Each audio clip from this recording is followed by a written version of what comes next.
Electromagnetic waves. We have studied Faraday's laws. Whenever there is a change of magnetic field or magnetic flux in a coil, a current or EMF will be induced in it. അതാണ് Faraday's law പറയുന്നത്. ഒരു magnetic ഫീൽഡോ അല്ലെങ്കിൽ magnetic ഫ്ലക്സോ change ചെയ്യുകയാണെങ്കിൽ അവിടെ induced current ഉണ്ടാവും. Induced current എന്ന് പറഞ്ഞാൽ charge ആണ്. ചാർജ് ഉണ്ടെങ്കിൽ അതിന് ചുറ്റും എന്തുണ്ടാവും? ഇലക്ട്രിക് ഫീൽഡ് ഉണ്ടാവും. അപ്പോൾ നമുക്ക് ഫാരഡേസ് ലോനെ ഏത് രീതിയിൽ പറയാം? When there is a change in magnetic flux or magnetic field, it will produce an electric field. A varying magnetic field will produce an electric field. Then Maxwell argued that the reverse also should be true. ഒരു varying magnetic field ഒരു electric field produce ചെയ്യുന്നുണ്ട് എങ്കിൽ a varying electric field should also produce a magnetic field. ഫാരഡേന്റെ law അനുസരിച്ചിട്ട് ഒരു varying magnetic field ഒരു electric field produce ചെയ്യും.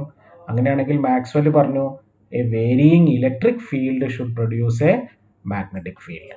അപ്പം നിങ്ങൾ ആലോചിച്ച് നോക്കുക, you are having a charge accelerating or oscillating. സ്പേസിൽ ഒരു ചാർജ് ഉണ്ട്, ആ ചാർജ് ഓസിലേറ്റ് ചെയ്യുന്നുണ്ട്. ഓസിലേറ്റ് ചെയ്യുന്ന charge varying electric field produce ചെയ്യും. ചാർജ് ഉണ്ടെങ്കിൽ ചുറ്റും ഇലക്ട്രിക് ഫീൽഡ് ഉണ്ടാവും. ചാർജ് ഓസിലേറ്റ് ചെയ്യുക അല്ലെങ്കിൽ ആക്സിലറേറ്റ് ചെയ്യുകയാണെങ്കിൽ അത് പ്രൊഡ്യൂസ് ചെയ്യുന്ന ഇലക്ട്രിക് ഫീൽഡ് വേരിയിങ് ആയിരിക്കും. ഇലക്ട്രിക് ഫീൽഡിന്റെ വാല്യൂ മാറിക്കൊണ്ടിരിക്കും. വേരിയിങ് ഇലക്ട്രിക് ഫീൽഡ് ഉണ്ട് എങ്കിൽ മാക്സ്വെലിന്റെ തിയറി അനുസരിച്ചിട്ട് അവിടെ എന്തുണ്ടാവും? ഒരു മാഗ്നറ്റിക് ഫീൽഡ് ഉണ്ടാവും. അപ്പോൾ ഈ വേരിയിങ് ഇലക്ട്രിക് ഫീൽഡ് ഒരു വേരിയിങ് മാഗ്നറ്റിക് ഫീൽഡിനെ പ്രൊഡ്യൂസ് ചെയ്യും. ആ വേരിയിങ് മാഗ്നറ്റിക് ഫീൽഡ് ഫാരഡേന്റെ ലോ അനുസരിച്ചിട്ട് എന്ത് പ്രൊഡ്യൂസ് ചെയ്യും? ഒരു വേരിയിങ് ഇലക്ട്രിക് ഫീൽഡിനെ പ്രൊഡ്യൂസ് ചെയ്യും. So if you are having a charge oscillating in space, you will get a disturbance containing varying electric field and varying magnetic field.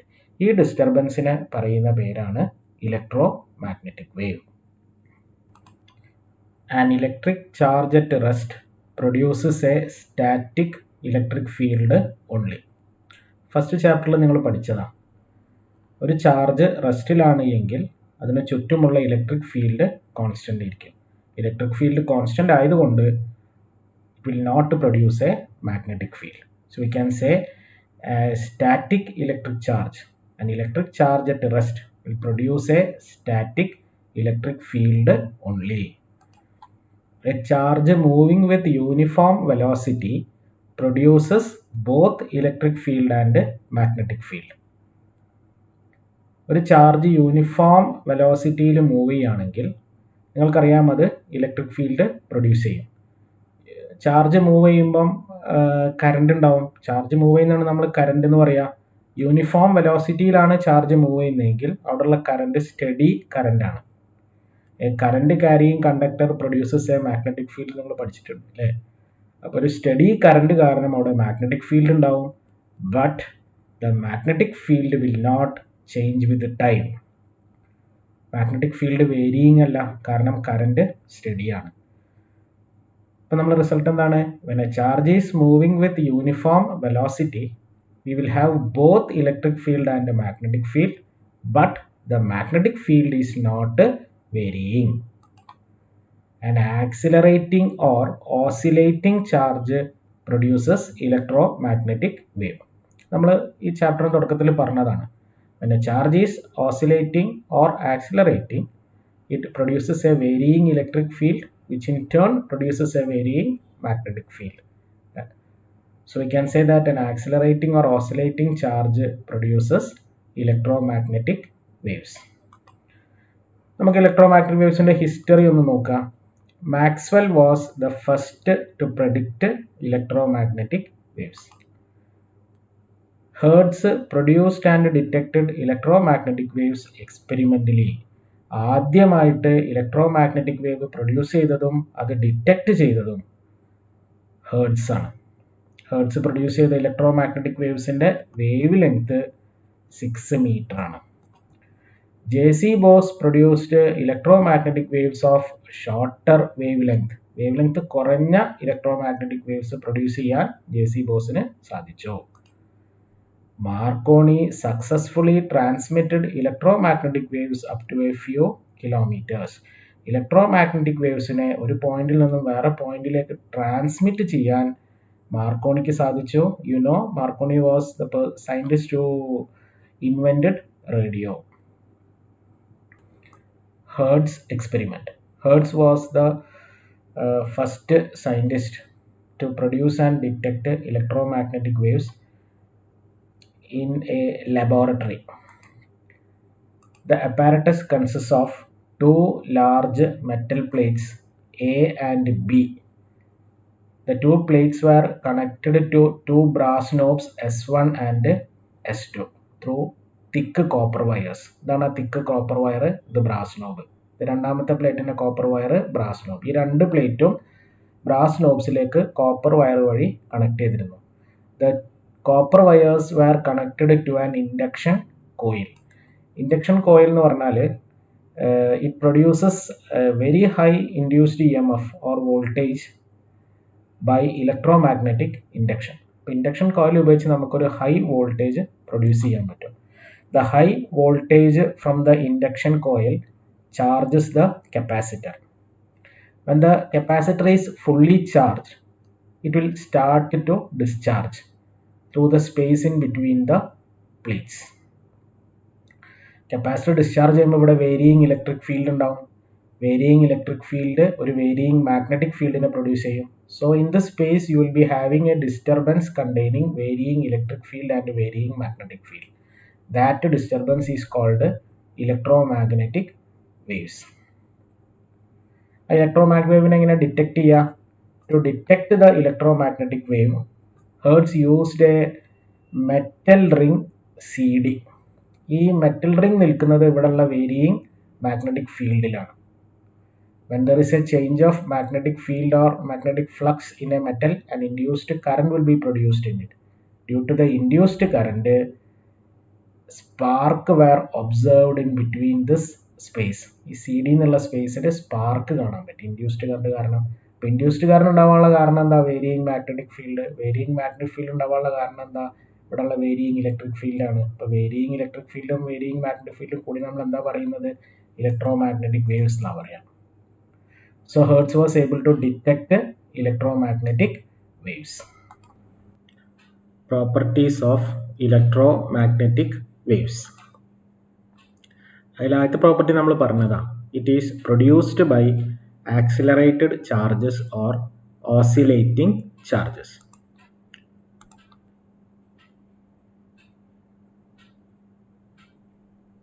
We know that electromagnetic wave contains varying electric field and varying magnetic field. The electric field is perpendicular to the magnetic field and both are perpendicular to the direction of propagation. ഈ ചിത്രം നോക്കിയാൽ നിങ്ങൾക്ക് അത് മനസ്സിലാവും. Electric field y ആക്സിസിലാണ്, magnetic field z ആക്സിസിലും. The wave is moving along x axis. You know, the electric field and the magnetic field are varying. Constant അല്ല, varying electric field ഉം varying magnetic field ഉമാണ്. നമ്മൾ voltage എങ്ങനെയാണ് denote ചെയ്യുക? V. Varying voltage എങ്ങനെയാണ് denote ചെയ്തത്? V equals V0 sine omega T എന്നാണ്. അപ്പോൾ ഇവിടെ ഇലക്ട്രിക് ഫീൽഡ് വേരിയിങ് ആയതുകൊണ്ട് നമ്മൾ ഇലക്ട്രിക് ഫീൽഡും സൈൻ ഫംഗ്ഷൻ ഉപയോഗിച്ചിട്ടാണ് റിപ്രസെന്റ് ചെയ്യുക. E is equal to E0 sin omega t. Magnetic field varying ആയതുകൊണ്ട് മാഗ്നറ്റിക് ഫീൽഡും നമ്മൾ റിപ്രസെന്റ് ചെയ്യുക B equals B0 sin omega t. ഈ ചിത്രത്തിൽ നിങ്ങൾക്ക് കാണാൻ പറ്റും ഇലക്ട്രിക് ഫീൽഡ് വേവ് ആണ്, കണ്ടില്ലേ? y ആക്സിസിൽ. മാഗ്നറ്റിക് ഫീൽഡ് ഇതാ z ആക്സിസിൽ, അതും വേവ് ആയിട്ടാണ് റിപ്രസെന്റ് ചെയ്യുന്നത്.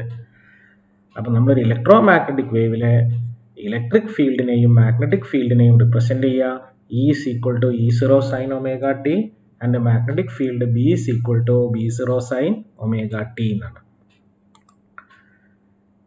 The direction of propagation of the wave is given by E cross B. നമ്മൾ രണ്ടാമത്തെ പോയിന്റിൽ പറഞ്ഞു electric field and magnetic field are both perpendicular to direction of propagation അല്ലേ. അപ്പോൾ ഇക്കും ബിക്കും പെർപെൻഡിക്കുലർ ഡയറക്ഷനിലാണ് വേവ് പോവുക. അപ്പോൾ വേവിൻ്റെ ഡയറക്ഷൻ എന്താണ് വരിക? The direction is given by E cross B. ഈ പറഞ്ഞ ഡയഗ്രത്തിൽ ഇലക്ട്രിക് ഫീൽഡ് വൈ ആക്സിസിലാണ്. സോ നമുക്ക് ജെ എന്നുള്ള വെക്ടർ കൊണ്ട് റിപ്രസെൻ്റ് ചെയ്യാം. മാഗ്നറ്റിക് ഫീൽഡ് സെഡ് ആക്സിസിലാണ്. നമ്മൾ സെഡ് കെ എന്നുള്ള വെക്ടർ കൊണ്ട് റിപ്രസെൻ്റ് ചെയ്യുന്നു. അപ്പോൾ അതിൻ്റെ ഡയറക്ഷൻ ഓഫ് പ്രൊപ്പഗേഷൻ എന്ന് പറഞ്ഞാൽ ഇ ക്രോസ് ബി എന്ന് പറയുമ്പോൾ ജെ ക്രോസ് കെ ആയിരിക്കും വേവിൻ്റെ ഡയറക്ഷൻ. ജെ ക്രോസ് കെ എന്ന് പറഞ്ഞാൽ എന്താണ്? ഐ ആണ്. ഐ എന്ന് പറഞ്ഞാൽ എക്സ് ആക്സിസിൽ ആണ് വേവ് പോവുക. അപ്പോൾ ഈ രീതിയിൽ നമുക്ക് ഇലക്ട്രോ മാഗ്നറ്റിക് വേവിൻ്റെ ഡയറക്ഷൻ കണ്ടുപിടിക്കാൻ പറ്റും. The speed of an electromagnetic wave in space is given by c equals 1 by root of mu 0 epsilon 0. mu 0 എന്ന് പറയുകയാണെങ്കിൽ permeability of free space ആണ്. epsilon 0 is permittivity of free space. The speed of electromagnetic wave in a medium is given by v equals 1 by root of mu epsilon. Mu is the permeability of medium, epsilon is the permittivity of the medium. What is the formula for refractive index? Refractive index n is equal to speed in space by speed in medium. നമ്മൾ രണ്ടും divide ചെയ്ത് നമുക്ക് കിട്ടുക root of mu epsilon by root of mu 0 epsilon 0. Mu by mu 0 എന്ന് പറഞ്ഞാൽ relative permeability mu r ആണ്. Epsilon by epsilon 0 എന്ന് പറഞ്ഞാൽ റിലേറ്റീവ് പെർമിറ്റിവിറ്റി epsilon r ആണ്. So you can write refractive index n is equal to root of mu r epsilon r. Electromagnetic waves are transverse waves. Transverse waves എന്താണെന്ന് നിങ്ങൾക്ക് അറിയാം. You have studied last year. The particles of the medium vibrate perpendicular to the direction of propagation of the wave. Electromagnetic waves are transverse waves. They don't require a material medium for propagation. Electromagnetic വേവ്സിന് travel ചെയ്യാൻ ഒരു മീഡിയത്തിൻ്റെ ആവശ്യമില്ല. They can also travel through space. Electric field varying ആണ്. Electric ഫീൽഡിൻ്റെ maximum value അല്ലെങ്കിൽ amplitude E0 എന്നാണ് denote ചെയ്യുക. അതുപോലെ മാഗ്നറ്റിക് ഫീൽഡും വേരിയിങ് ആണ്. വേരിയിങ് മാഗ്നറ്റിക് ഫീൽഡിൻ്റെ മാക്സിമം വാല്യൂ അല്ലെങ്കിൽ ആംപ്ലിറ്റ്യൂഡ് നമ്മൾ B0 എന്നാണ് ഡിനോട്ട് ചെയ്യുക. E0 and B0 is related by the equation C equals E0 by B0. C നിങ്ങൾക്കറിയാം, it is the speed of the electromagnetic wave in space. അടുത്ത point, electromagnetic waves are not deflected by electric and magnetic fields because they contains uncharged particles called photons. നിങ്ങൾ പഠിച്ചതാണ് light contains photons അല്ലേ. Light is an electromagnetic wave. അപ്പം നമുക്ക് generalise ചെയ്യാം, electromagnetic വേവ്സിൽ photons ആണുള്ളത്. ഫോട്ടോൺസിന് charge ഇല്ല. Charge ഇല്ലാത്തത് കൊണ്ട് electromagnetic waves are not deflected by electric and magnetic fields. Average energy density of an electromagnetic wave.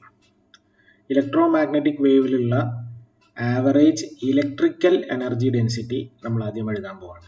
Average electrical energy density is given by UE equals half epsilon 0 ERMS square. നമ്മൾ capacitor എന്നുള്ള ചാപ്റ്ററിൽ energy ഡെൻസിറ്റിൻ്റെ formula പഠിച്ചതാണ്. Half epsilon 0 E square. ഇവിടെ എന്തിനാണ് നമ്മൾ ERMS square എന്ന് എടുക്കുന്നത്? ഒരു ഇലക്ട്രോമാഗ്നറ്റിക് വേവിൽ വേരിയിങ് ഇലക്ട്രിക് ഫീൽഡാണ്. വേരിയിങ് ഇലക്ട്രിക് ഫീൽഡ് ആകുമ്പോൾ നമ്മൾ E എന്നതിന് പകരം ERMS ആണ് എടുക്കുക. So average electrical energy density is given by UE equals half epsilon 0 ERMS square.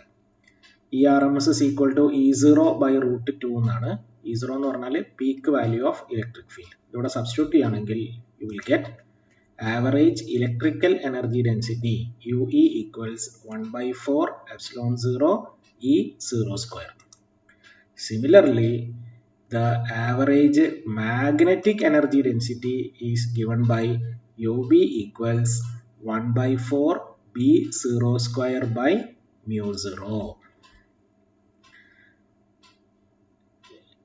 both the electric field and magnetic field contribute towards the energy of the electromagnetic wave. So the total average density of the electromagnetic wave is given by UAV equals UE plus UB. Both electric field and magnetic field carries equal energy. So UE is equal to UB. So you can write total average density equals 2UE. Value substitute the answer kitta. Total average energy density equals half epsilon 0 E0 square. അതല്ലെങ്കിൽ നമുക്ക് എന്ത് എഴുതാം UAV equals UB plus UB എന്ന് എഴുതാം. That is equal to 2UB. അപ്പോൾ UB ന്റെ value ഇവിടെ substitute ചെയ്താൽ you will get half B0 square by mu 0. So the total average density of an electromagnetic wave can be expressed in terms of electric field given by UAV equals half epsilon 0 E0 square. Also, you can represent the total average energy density of the electromagnetic wave in terms of magnetic field given by UAV equals half B0 square by mu 0. Average intensity of an electromagnetic wave. Average intensity of an electromagnetic wave is the energy flowing per second through unit area perpendicular to the direction of propagation. ഒരു സെക്കൻഡിൽ unit ഏരിയയിലൂടെ wave പോകുന്ന direction perpendicular ആയിട്ട് flow ചെയ്യുന്ന എനർജിയാണ് ആ വേവിൻ്റെ average intensity. Average intensity നമുക്ക് electric ഫീൽഡിൻ്റെ ടേംസിലും magnetic ഫീൽഡിൻ്റെ ടേംസിലും represent ചെയ്യാം. Average intensity is given by I is equal to half epsilon 0 E0 square into C. ERMS is equal to E0 by root 2 എന്നാണ്. So you can also write average intensity I is equal to epsilon 0 ERMS square into C. Next, we are going to represent the average intensity in terms of magnetic field. It is given by I is equal to half B0 square by mu 0 into C. B RMS in the terms I is equal to B RMS square by mu 0 into C. Next is momentum of an electromagnetic wave. നമുക്കറിയാം energy E is equal to mc square. ഐൻസ്റ്റീൻ്റെ relation ആണ്. ഇലക്ട്രിസിറ്റിയിലും മാഗ്നറ്റിസത്തിലും നമ്മൾ energy denote ചെയ്യുക E എന്ന letter കൊണ്ടല്ല U എന്ന letter കൊണ്ടാണ്. So you can write the equation as U equals mc square. That is equal to mc into c. Mass into velocity എന്ന് പറഞ്ഞാൽ momentum ആണ്. So you can write U is equal to momentum P into c or momentum P is equal to U by c. So this is the expression for momentum of an electromagnetic wave. U എന്ന് പറഞ്ഞാൽ energy of the wave, c എന്ന് പറഞ്ഞാൽ speed of the wave in space. When an electromagnetic wave falls on a surface, does it exert a pressure on the surface? Yes, it will exert a pressure on the surface. നമ്മൾ രണ്ട് രീതിയിലാണ് ഇത് discuss ചെയ്യാൻ പോകുന്നത്. The first case, we assume that the surface absorbs all the radiations falling on it. നമുക്കറിയാം momentum P is equal to U by C. Momentum എന്ന് പറഞ്ഞാൽ mass into velocity ആണ്. So you can write mv equals U by C. Velocity is equal to acceleration into time എന്നാണ് അല്ലേ. അപ്പോൾ m into a into t equals U by C. ma എന്ന് പറഞ്ഞാൽ force ആണ്. f into t equals U by C. Or you can write, നമ്മൾ രണ്ട് ഭാഗവും area കൊണ്ട് ഡിവൈഡ് ചെയ്യാൻ പോവാണ്. ft by a equals U by CA. Force by area എന്ന് പറഞ്ഞാൽ pressure ആണ്. You will get P is equal to U by A into C into T. Energy flowing per second per unit area എന്ന് പറഞ്ഞാൽ intensity ആണ്. നോക്കുക, energy flowing through unit area in 1 second. അപ്പോൾ U by A into T എന്ന് പറഞ്ഞാൽ intensity ആണ്. So you can write pressure P is equal to intensity by C. So this is the expression for pressure and the surface pressure exerted by the radiation on the surface when the surface absorbs all the radiation falling on it. നമുക്ക് പ്രഷറിന്റെ formula രണ്ട് രീതിയിൽ എഴുതാം. P is equal to U by ACT എന്ന് എഴുതാം, അല്ലെങ്കിൽ P is equal to I by C എന്ന് എഴുതാം. ഇനി രണ്ടാമത്തെ case, the surface completely reflects the radiation falling on it. Absorb ചെയ്യുന്നതിന് പകരം വന്ന് വീഴുന്ന റേഡിയേഷനെ മുഴുവനായിട്ട് ആ സർഫസ് റിഫ്ലക്ട് ചെയ്യാണ്. അങ്ങനെയാണെങ്കിൽ the pressure is given by 2I by C. P equals 2I by C. Relation between electric field, magnetic field and speed of light. Let a plane electromagnetic wave be propagating along x-axis. നമ്മൾ x-axisലൂടെ പോകുന്ന ഒരു electromagnetic വേവിനെ consider ചെയ്യുക. ചിത്രം നോക്കിയാൽ നിങ്ങൾക്ക് കാണാൻ പറ്റും. The wave is moving along x-axis. അങ്ങനെയാണെങ്കിൽ ഇലക്ട്രിക് ഫീൽഡിനെ നമ്മൾ എങ്ങനെയാണ് റിപ്രസെന്റ് ചെയ്യുക? We know that it is a varying electric field, and varying electric field is represented by using the sign function. Electric field is given by Ey equals E0 sin kx minus omega t. Varying electric field അറിയുമ്പോൾ അതൊരു wave ആണ്. Wave represent ചെയ്യുക wave equation വെച്ചിട്ടാണ്. So we have represented electric field by using the wave equation. Electric field y ആക്സിസിലാണ്, അതുകൊണ്ടാണ് Ey എന്ന് കൊടുത്തത്. E0 എന്ന് പറഞ്ഞാൽ maximum value of electric field അല്ലെങ്കിൽ ആംപ്ലിറ്റ്യൂഡ് ഓഫ് ഇലക്ട്രിക് ഫീൽഡ് ആണ്. ഇതാണ് നമ്മൾ ഇലക്ട്രിക് ഫീൽഡ് y ആക്സിസിലുള്ള ഇലക്ട്രിക് ഫീൽഡിന്റെ മാക്സിമം വാല്യൂ E0 ഇതാണ്. K എന്ന് പറഞ്ഞാൽ പ്രൊപ്പഗേഷൻ കോൺസ്റ്റന്റ് ആണ്. X എന്ന് പറഞ്ഞാൽ distance travelled by the wave in a time t. The wave travels a distance x in a time t. Omega എന്ന് പറഞ്ഞാൽ angular frequency ആണ്. മാഗ്നറ്റിക് ഫീൽഡ് എങ്ങനെ റിപ്രസെന്റ് ചെയ്യുക? Bz equals B0 sin kx minus omega t. Magnetic field is along z axis, അതുകൊണ്ടാണ് BZ എന്ന് എഴുതിയത്. B0 എന്ന് പറഞ്ഞാൽ മാഗ്നറ്റിക് ഫീൽഡിന്റെ മാക്സിമം വാല്യൂ അല്ലെങ്കിൽ ആംപ്ലിറ്റ്യൂഡ് ആണ്. ഇതാണ് മാഗ്നറ്റിക് ഫീൽഡിന്റെ മാക്സിമം വാല്യൂ. നേരത്തെ പറഞ്ഞതുപോലെ K is the propagation constant and omega is the angular frequency. X is the distance traveled by the wave in a time t. If the wave is moving along negative x direction, then Ey equals E0 sin kx plus omega t. Positive x ആണെങ്കിലും minus എന്നാ വരിക, negative x direction ആണെങ്കിലും plus omega T എന്നാ വരിക. Magnetic field represent ചെയ്യുക Bz equals B0 sin kx plus omega t. K is called the propagation constant. K ന്റെ value 2pi by lambda. Omega എന്ന് പറഞ്ഞാൽ നേരത്തെ പറഞ്ഞ പോലെ ആംഗുലാർ ഫ്രീക്വൻസി ആണ്. ഫ്രീക്വൻസി ന്യൂ ആണെങ്കിൽ ഒമേഗയുടെ വാല്യൂ വരിക 2pi ന്യൂ. നമ്മൾ ഫ്രീക്വൻസി എഫ് എന്നുള്ള ലെറ്റർ കൊണ്ടും ന്യൂ എന്നുള്ള ലെറ്റർ കൊണ്ടും റിപ്രസെന്റ് ചെയ്യാം. നമ്മൾ ഒമേഗ ബൈ കെ ഒന്ന് ചെയ്ത് നോക്കിയാലോ? ഒമേഗന്റെ സ്ഥാനത്ത് 2pi ന്യൂ എന്ന് കൊടുക്കുക, കെന്റെ സ്ഥാനത്ത് 2pi by ലാംഡ എന്ന് കൊടുക്കുക. ഒമേഗ ബൈ കെ ചെയ്യുകയാണെങ്കിൽ ന്യൂ ലാംഡ എന്ന് വരും. ന്യൂ ലാംഡ എന്ന് പറഞ്ഞാൽ വി ആണ്, വെലോസിറ്റി ഓഫ് ദ വേവ്. അപ്പോൾ നിങ്ങൾക്ക് omega by k is equal to v എന്ന് എഴുതാം, velocity of the wave. The magnetic field in a plane electromagnetic wave is given by By equals 2 into 10 raised to minus 7 sin 0.5 into 10 raised to 3 x plus 1.5 into 10 raised to 11 t. Electromagnetic വേവിലെ magnetic ഫീൽഡിന്റെ equation തന്നിട്ടുണ്ട്. ആദ്യത്തെ ചോദ്യം, what is the direction of electric field? ഒരു electromagnetic വേവിന്റെ direction കാണാനുള്ള method എന്താ? E cross B gives direction.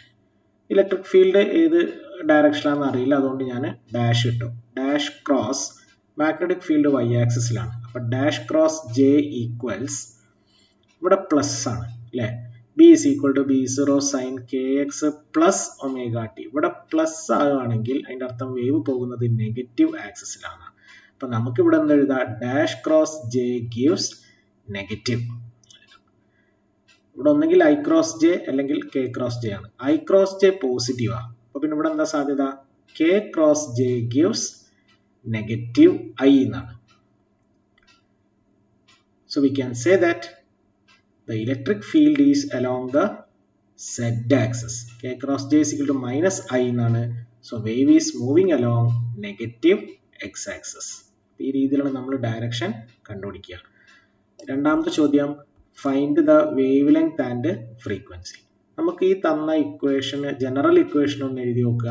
by equals b0 sine kx plus omega t.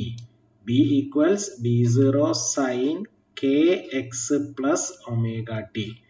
Compare ചെയ്യാം. b0ന്റെ സ്ഥാനത്ത് 2 × 10⁻⁻7 ആണ്. k ന്റെ സ്ഥാനത്ത് എന്താ ഉള്ളത്? 0.5 × 10⁻³ ആണ്.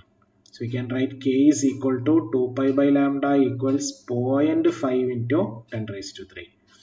You will get lambda equals 0.0126 meter. But omega ന്റെ സ്ഥാനത്ത് എന്താ ഉള്ളത്? 1.5 × 10⁻11 ആണ്. You can write omega equals 2 pi nu equals 1.5 × 10⁻11. From that you can find nu. Nu equals 23.9 × 10⁻9 hertz. Write the expression for electric field. Electric field and expression E is equal to E0 sin kx plus omega t. നമുക്ക് E0 ന്റെ value കാണണം. C is equal to E0 by B0 എന്നാണ്. So you will get E0 equals B0 into C. നമ്മൾ ഈ general expression ആയിട്ട് compare ചെയ്യുകയാണെങ്കിൽ B0 ന്റെ value 2, ഇവിടെ B0 ന്റെ വാല്യൂ 2 × 10⁻⁻7 ആണ്. So you will get E0 equals 2 × 10⁻⁻7 into 3 × 10⁻8. You will get 60 volt per meter. Electric field in the unit volt per meter ആണ്. 60 volt per meter. ഇവിടെ substitute ചെയ്യുക. Ez equals 60 sin k ന്റെ value 0.5 × 10⁻³ x plus 1.5 × 10⁻11 t. ഈ രീതിയിലാണ് നമ്മൾ ഈ type problems solve ചെയ്യുക. നമുക്ക് തന്ന ഇക്വേഷനെ നമ്മൾ സ്റ്റാൻഡേർഡ് ഇക്വേഷൻ ആയിട്ട് കമ്പയർ ചെയ്തിട്ട് വേണം ഈ രീതിയിലുള്ള പ്രോബ്ലംസ് സോൾവ് ചെയ്യാൻ.